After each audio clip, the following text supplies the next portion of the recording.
نحمدہ ونصلی علی رسولہ الکریم اما بعد فاعوذ باللہ من الشیطان الرجیم بسم اللہ الرحمن الرحیم۔ امید کرتا ہوں تمام سوشل میڈیا کے دوست خیر و عافیت سے ہوں گے۔ اللہ رب العزت آپ کو صحت و عافیت والی، ایمان و سلامتی والی لمبی عمر عطا فرمائے۔ دوستو، سعودی عرب میں عائد کی گئی تبلیغی جماعت پر پابندی کے حوالے سے میں چند گزارشات آپ حضرات کی خدمت اقدس میں عرض کرنا چاہتا ہوں۔ سعودی عرب میں یہ جو پابندی تبلیغی جماعت پر عائد کی گئی ہے، یہ آج موجودہ صورتحال پر عائد نہیں کی گئی، بلکہ کئی سال قبل سے یہ پابندی چلی آ رہی ہے، اور اس پابندی پر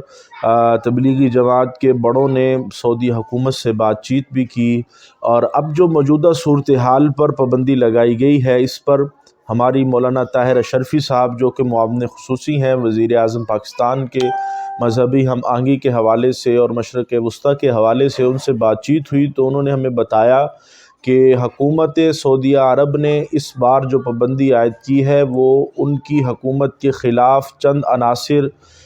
سازشی عناصر ایسے بے نقاب ہوئے ہیں جو حکومت سعودیہ، مملکت سعودیہ عرب میں حکومت کے خلاف سازشیں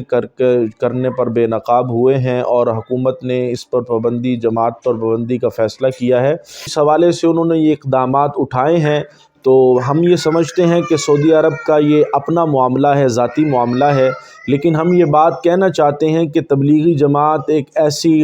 مؤثر جماعت ہے اور ایسی محنت لے کے نکلی ہے جو کہ حضرات صحابہ کرام رضوان اللہ علیہم اجمعین کی محنت تھی، یا ہمارے نبی پیارے صلی اللہ علیہ وسلم کی محنت تھی۔ اپنا جان، مال، وقت لگا کر وہ اس محنت میں نکلے ہیں کہ تمام لوگوں کو اللہ تک اور اللہ کے رسول صلی اللہ علیہ وسلم کے بتائے ہوئے طریقوں پر لوگ اپنی زندگی عمل پیرا کرنے والے بن جائیں۔ اس حوالے سے ہماری